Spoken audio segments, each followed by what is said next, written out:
más.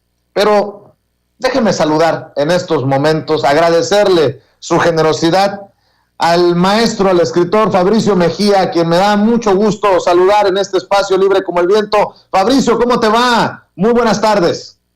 Buenas tardes, Vicente. Ya regresando aquí después de que te quitaron.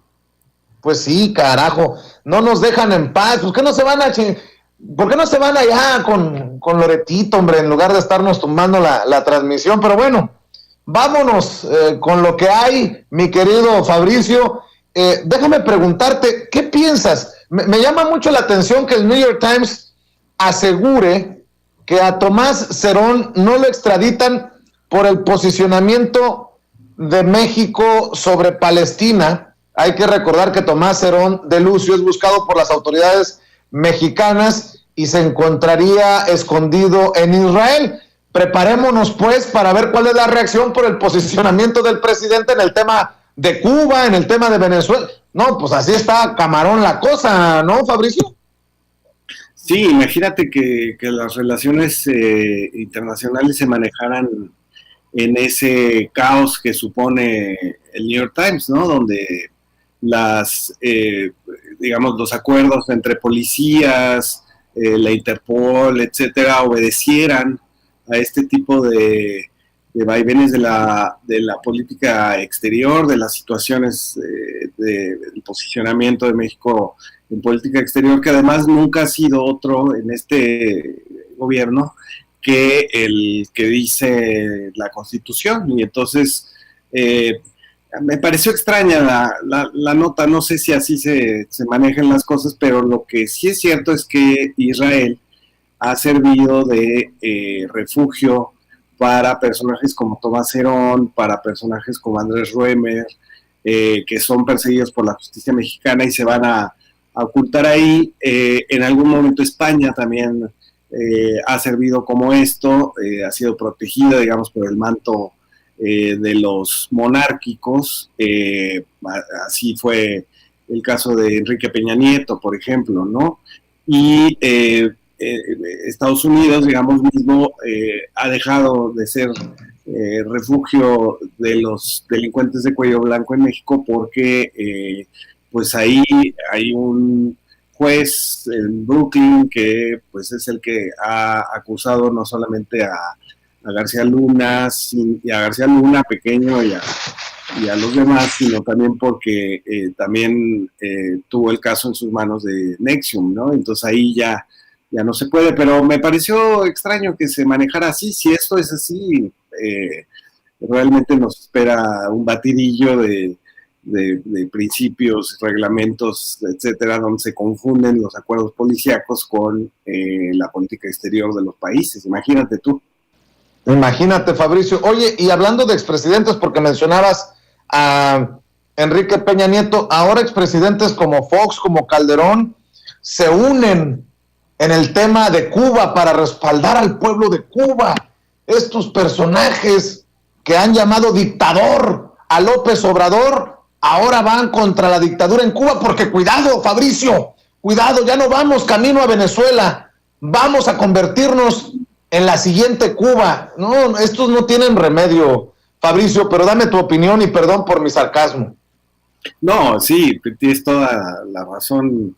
No hay más que sarcasmo, ¿no? En el caso de los expresidentes, el sarcasmo es como hacer un chiste sobre una caricatura, ¿no? Pero efectivamente esta idea, digamos, de cómo se generó, digamos,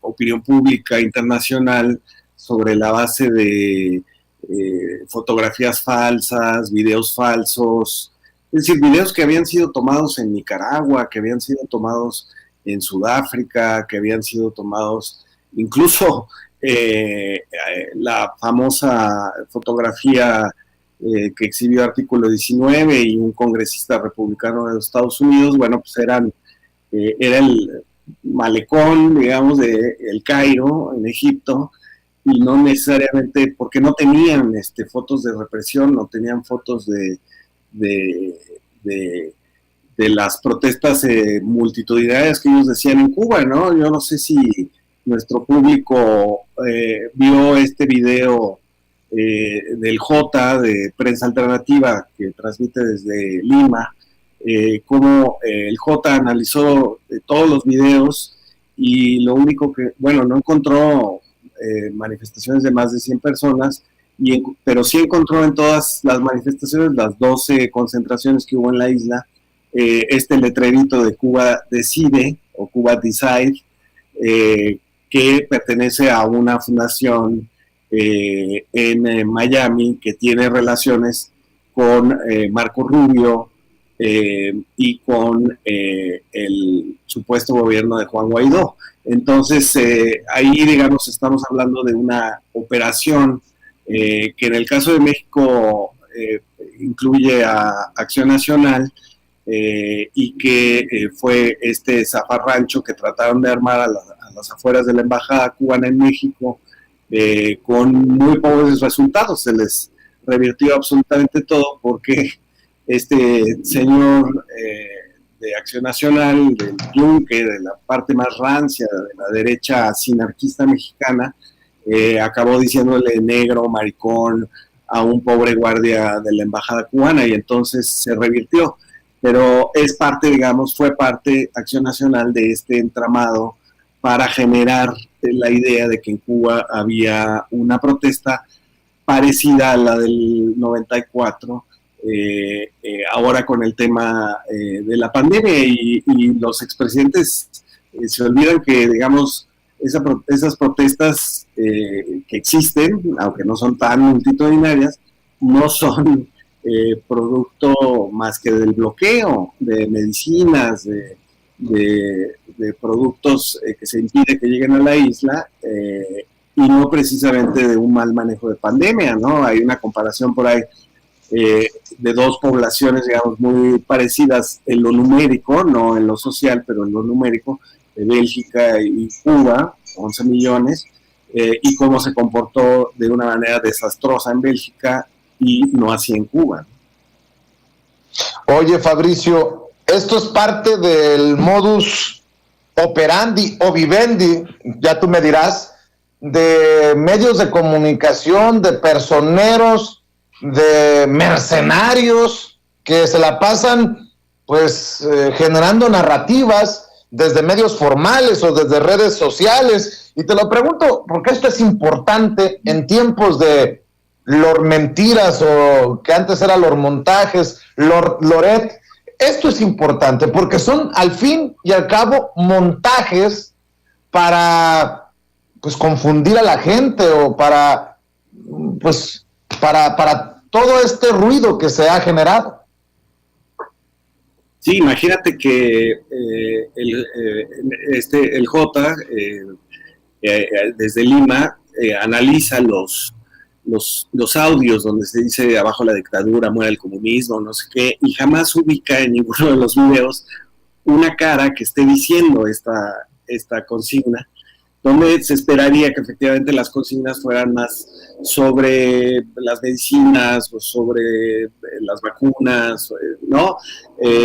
Hay esta idea, digamos, de montar un video para generar la idea de que existe una enorme movilización en Cuba, ¿no? Y como dices, bueno, esto de los montajes, me parece que Loret ya ha llegado al grado más ridículo del asunto, que es hacer un montaje de lo que dijeron los testigos en su careo con la justicia mexicana, y en el caso del montaje de Israel Vallarta, ya para decir que él triunfó, agarra un video de las declaraciones de estos testigos con Julio Astillero y hace un montaje de eso, ¿no? Y entonces ya es prácticamente que se vive, digamos, en una realidad alterna que tú puedes fabricar, y además estoy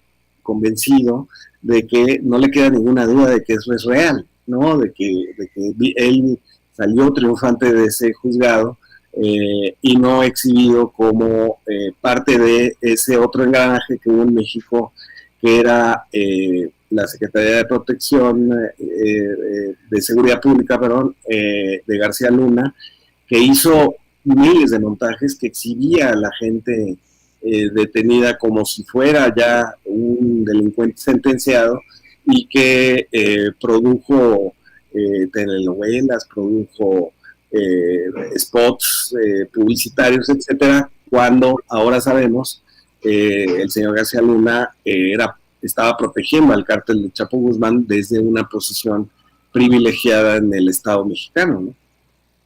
Déjame pedirte tu reflexión, Fabricio.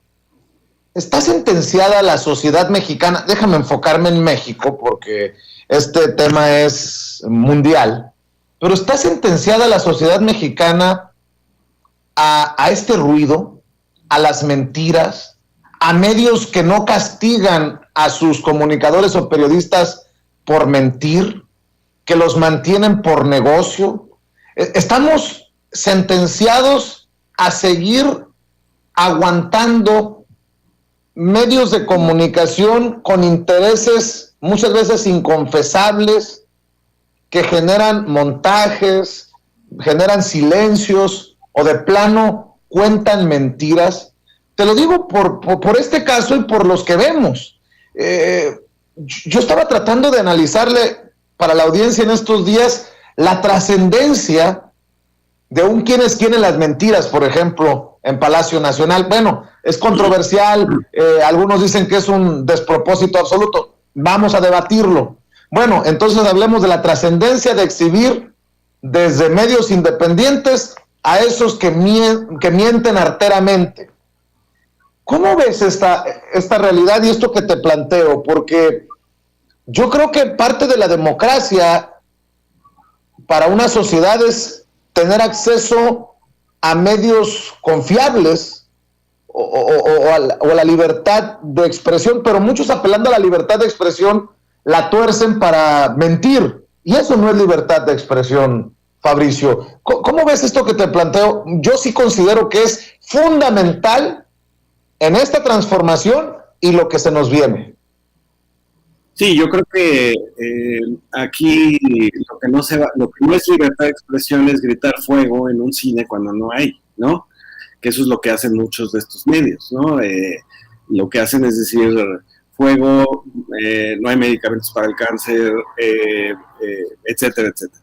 Y entonces eso no es libertad de expresión. Lo que hay que entender aquí es que en una sociedad democrática la información es un bien público, no es propiedad de nadie, y por lo tanto tiene que cuidarse. ¿Cómo se cuida? Bueno, pues si los medios realmente tuvieran, los medios tradicionales tuvieran verificadores, tuvieran editores responsables, tuvieran dueños responsables de este bien público, no haría falta que en la mañanera se creara esta sección de quienes tienen las mentiras. Pero como no lo tienen, todos los medios, Vicente, tienen por escrito códigos de ética. Tienen algunos de ellos verificadores, es decir, que cuando tú les mandas algo como columnista, como reportero, hay una persona o varias que dicen, a ver este dato, a ver este otro, esta fecha está mal, está bien. Se supone que tienen eso. Bueno, eso no ha funcionado, si es que lo tienen. Yo creo que no los han recortado ahora cuando se les quitó el presupuesto federal. Y por supuesto se pasan por el arco del triunfo los códigos de ética que todos ellos tienen. Y entonces lo que sucede con esta sección de la mañanera es tratar de disuadir a los medios de no mentir tanto, ¿no? Es decir, ya digo, llegar a que no mientan, bueno, pues sería el paraíso, digamos, democrático, pero se trata de disuadirlos. Es decir, si tú sacas lo que salió ayer, ¿no? De que quemaron, ¿no? Según un columnista que se dedica además a que le filtran cosas y él las publica así, como pura filtración, ¿no? Nunca trae fuentes, siempre dice cercanos a tal secretario, cercanos a tal senador. Dice esto de que quemaron un medicamento que habían comprado en la India, bueno, era completamente mentira, era una filtración absurda, y se le desmiente con documentos, ¿no? Y entonces aquí no se trata de opiniones, no se trata de cosas, se trata de diferenciar la verdad de la mentira. Todavía existe eso, a pesar de que los teóricos de la derecha dicen que estamos en la posverdad. No, o sea, si el hijo del presidente compró o no compró el Cruz Azul, eso es sí o no, no hay interpretación posible. Si se quemó esa medicina que venía o no de la India, se quemó o no se quemó, ¿no? Es decir, eso es lo mínimo que está tratando de hacer la presidencia desde Palacio Nacional los miércoles para diferenciar la verdad de la mentira. Lo demás, las opiniones, las interpretaciones sobre los datos, eso sigue abierto en el país, de hecho muy abierto, pero hay cosas realmente flagrantemente mentiras.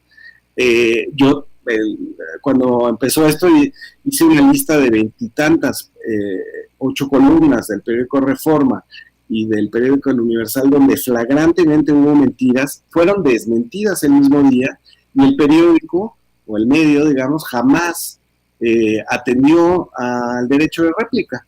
Entonces, este derecho de réplica que se ejerce todas las mañanas con López Obrador tiene ahora esta sección que específicamente se trata de decir lo que es verdad de lo que es mentira, donde sí se puede decir esto existió o esto no existió, porque no se trata de una interpretación. Y creo que tenemos que ir avanzando hacia disuadir a los medios de hacerlo, por lo menos no hacerlo tan seguido, ¿no? Porque es que de veras hay días en que hay 8, 9 noticias falsas en los medios que no son de interpretación, que son esto no sucedió, ¿no?